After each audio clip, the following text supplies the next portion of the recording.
Welcome back to the Deviant Thinking Podcast. I'm your host, Jennifer Thompson, and today and always we will explore career advice that breaks the rules.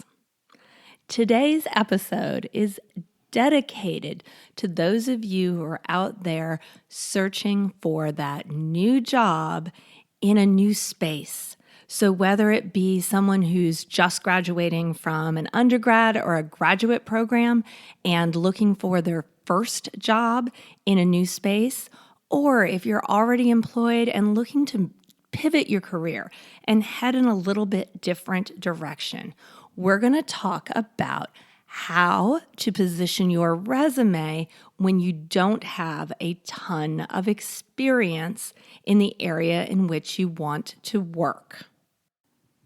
Now, before I get started today, I want to have a little shout out to Jan. Jan is a former online resume student of mine, and it is because of her that I'm actually recording this episode this week. So last week, I got a great note from Jan, and it says that I used your resume course in 2017, and I'm over the moon happy with the results of your service.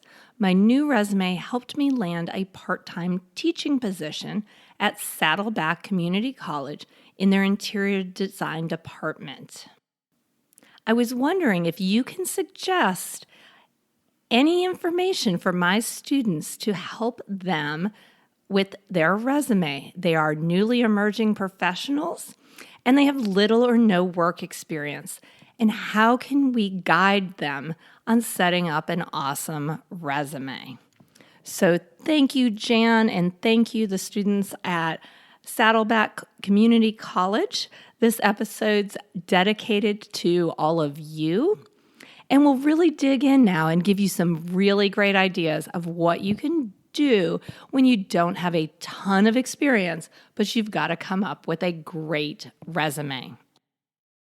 And for anyone who is a current student or a recent graduate, stick around, listen to the whole episode, because at the end, I have a special bonus just for you.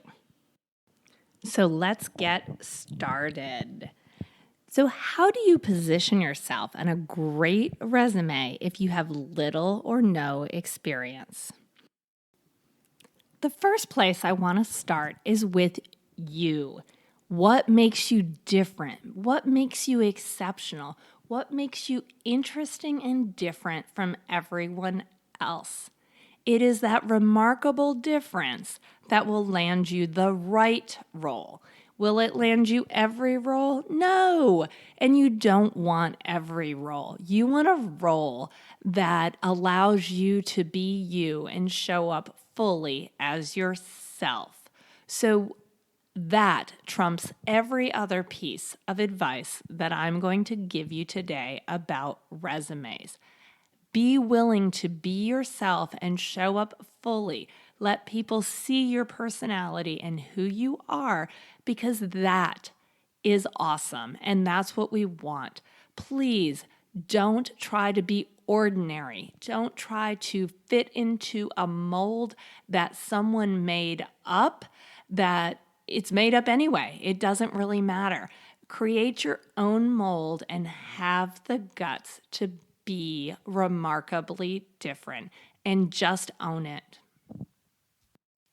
So now that we've all agreed, you're going to own it. You're going to stand out there and be remarkably different and allow your personality to come through. We can get on with the details. When it comes to resumes, the one thing I know is that you can't fake experience.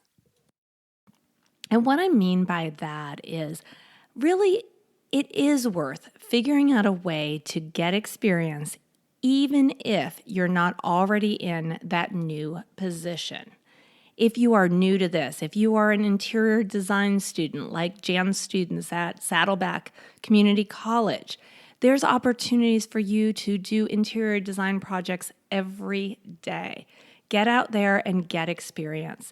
You may not be getting paid for it today, but any experience that you do, even if it's volunteer work, and actually often, if it's volunteer work, it's actually seen as kind of even elevated from the work you do getting paid. So get out there, try things in your field, and start to gain some experience. Internships are super important as well. Get out there and do great internships.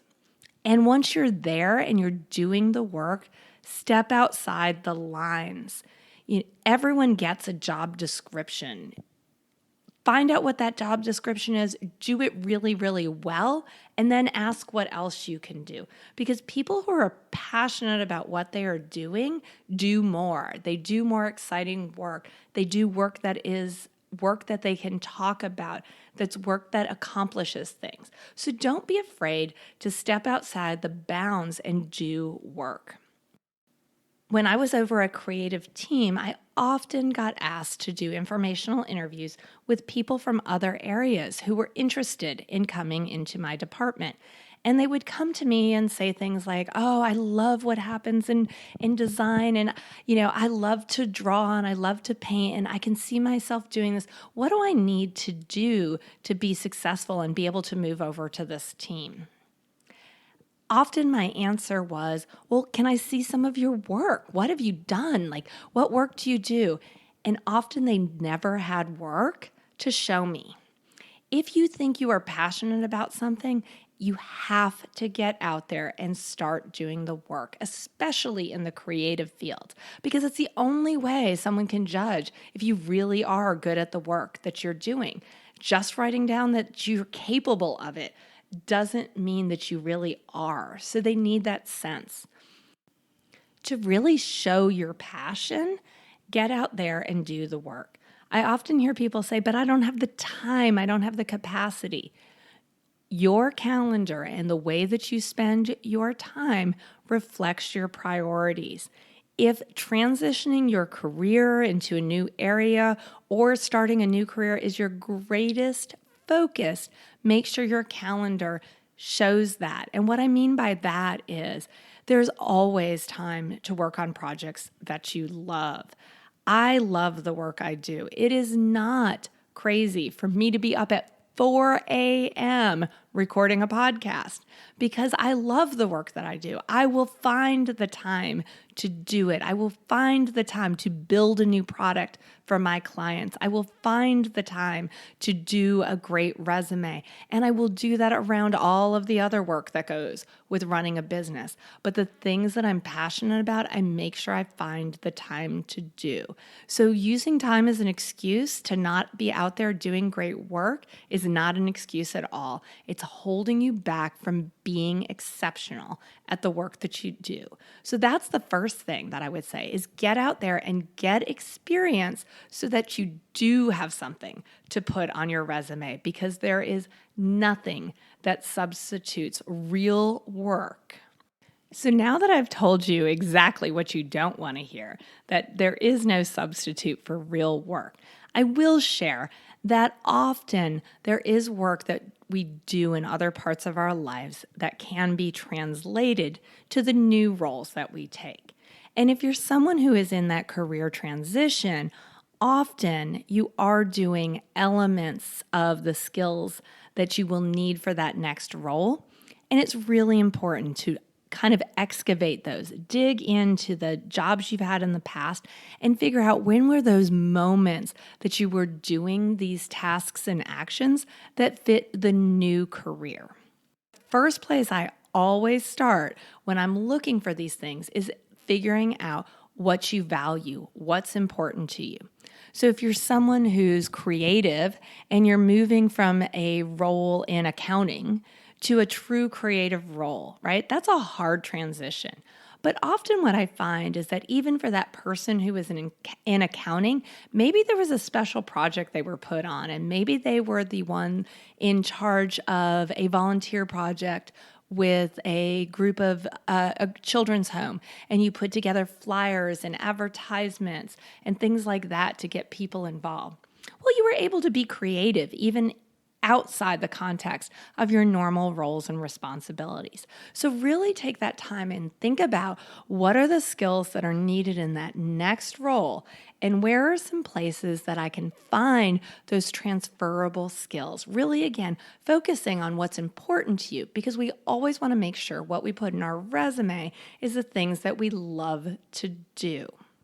Which reminds me, if you are looking for general information on a resume and just good advice all around, check out our episode number 7, all about resumes. We'll give you some great basics and some great tips.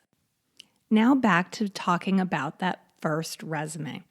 One of the things I feel is important in that first resume is it really is that first marketing piece that someone will see to learn about you. So take the opportunity to make it a really beautiful document. Don't settle for just a plain Jane template. Get out there and find a beautiful, gorgeous piece. If you are in the creative field, especially, this is the first chance they get to see how you do your work. Make sure you do it with excellence. Make sure it's beautiful. Make sure it is a reflection of who you are. It's really an opportunity to share your personal brand. What I mean by personal brand is that extension of you. What do you look like on paper? I often, when I work with clients, I actually have them create style boards of themselves. I have them get on Pinterest, pin a few things, find some resume templates that they like, find images, find colors that they're in love with, so that they can really decide what their style is.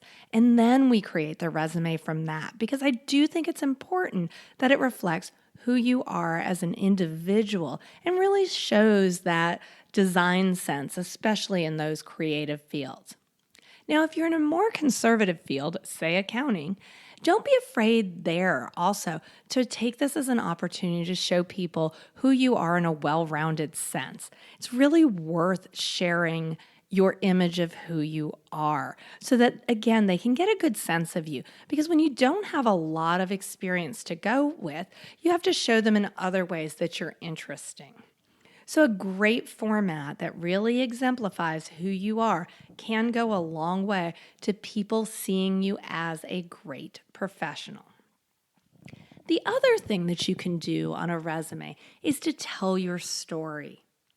I am a big believer in the about section. If you are in school right now, if you are going back to school, if you are transitioning, if you are learning new skills, that is an important story to tell. And I believe you can tell it in that about section. So in the about section, always start off with a little intro paragraph about who you are as an individual, and then share the story of why are you transitioning? Why is there something new? What are you excited about? What are you hoping to contribute going forward? That says so much about you, that forward-looking piece, that an employer can say, oh, this is logical to me. I see why Jane, who was an accountant, suddenly wants to come into a creative field. I see how she's used education to move her there. I see how she's used opportunities to work on different projects so that then she can come forward and really show up as a professional in this new area. So that ability for storytelling can really help move that resume along and get someone to understand who you are as a well-rounded individual. The next piece of advice I have is don't be afraid to use the work that you've produced while you're in school. Tell people the stories of what you've done.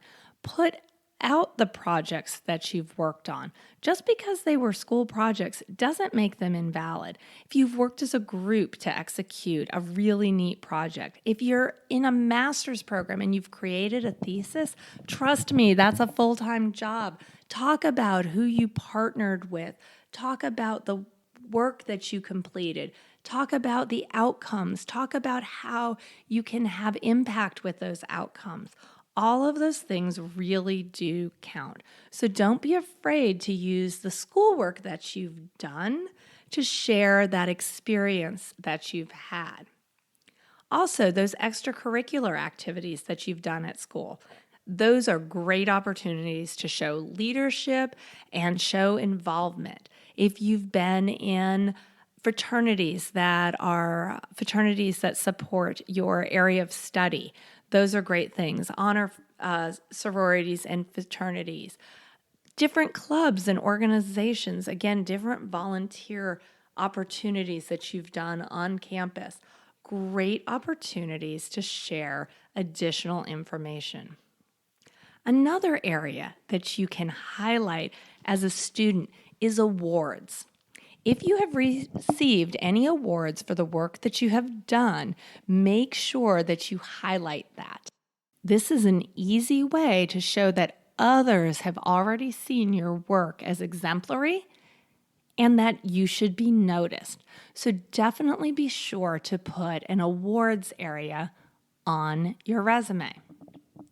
Another area that I find that new graduates and people transitioning often can highlight are articles and information about their new profession.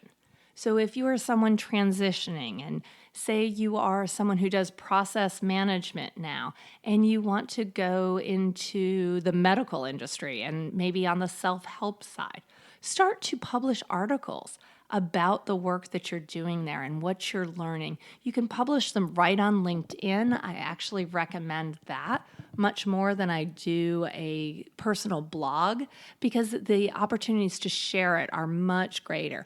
Or put an article up on Medium and get noticed there. So start to establish yourself as an expert. Give people advice in the area that you're moving into.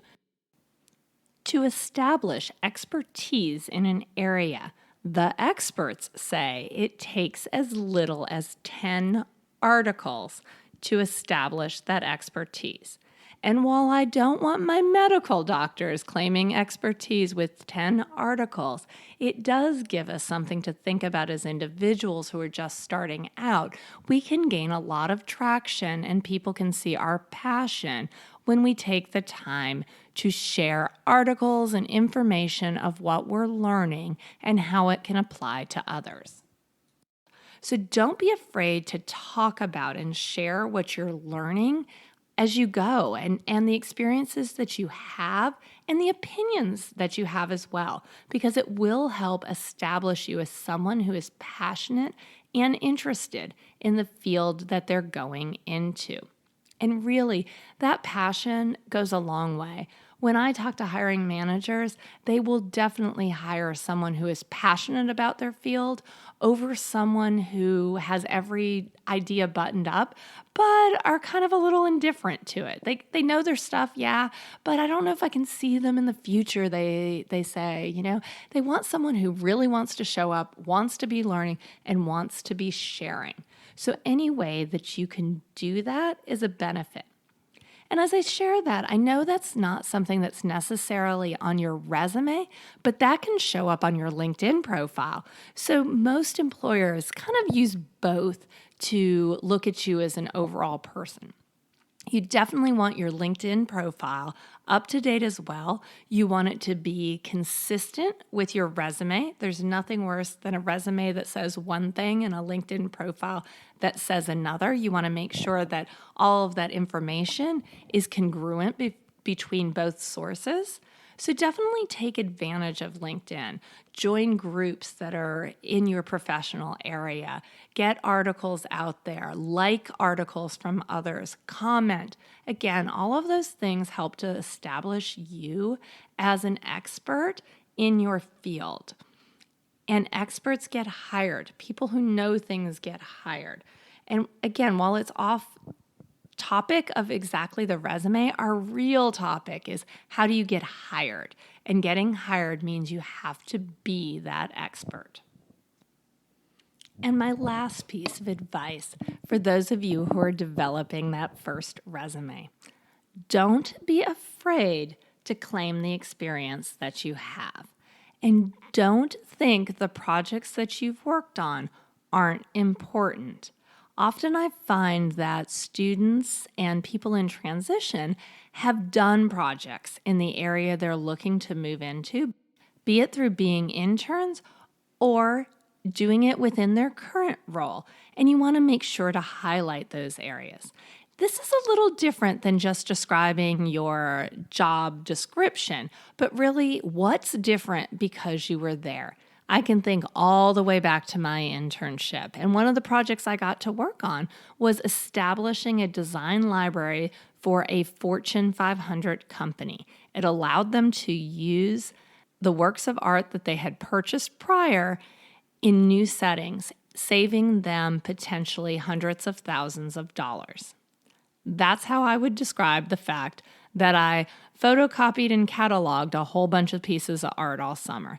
Might have been a boring job, but I actually did have impact for the organization. And it's that impact that I want to highlight because I want people to know that I made a difference in the role that I was in.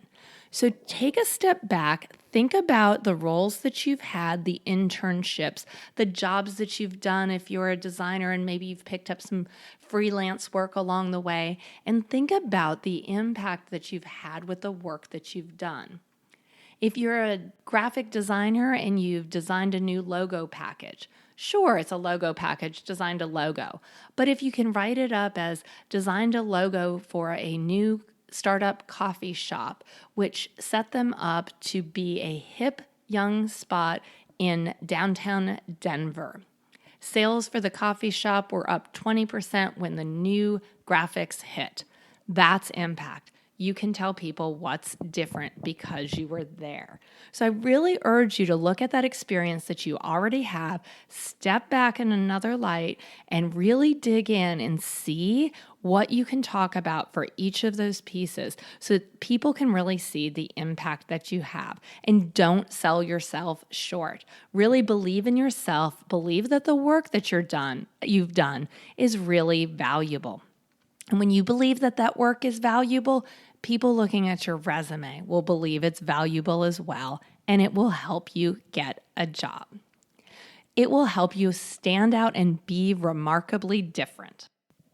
If I had one piece of advice from today's episode that really stands out, it's that please stand out, be yourself, be remarkably different. Don't try to blend in. Don't try to be ordinary at the expense of extraordinary. Stand out and be remarkably different. Well, that wraps up another episode of the Deviant Thinking Podcast. For those of you who are students and stuck it out with me the whole way through today, I've got a special offer. So any student who has either graduated in 2019, so if you're a class from May or from the summer or in December, or you're currently enrolled in a school program, so if you are a student, if you will send me proof that you are a student, and probably the easiest way to do that is just go online to your school and snap a quick screenshot of your current enrollment or your graduation date and send me a picture of that, I will give you 50% off my online resume class. So that same class that Jan took that helped her land a fabulous job, I will offer to any student at 50% off. And if you're listening to this podcast a little bit after it comes out, don't worry. I'm going to keep this offer open for any student from now until the end of June in 2020. So it gives you a little bit of time to reach out and get that special offer because I believe strongly in students and I love to help in any way that I can.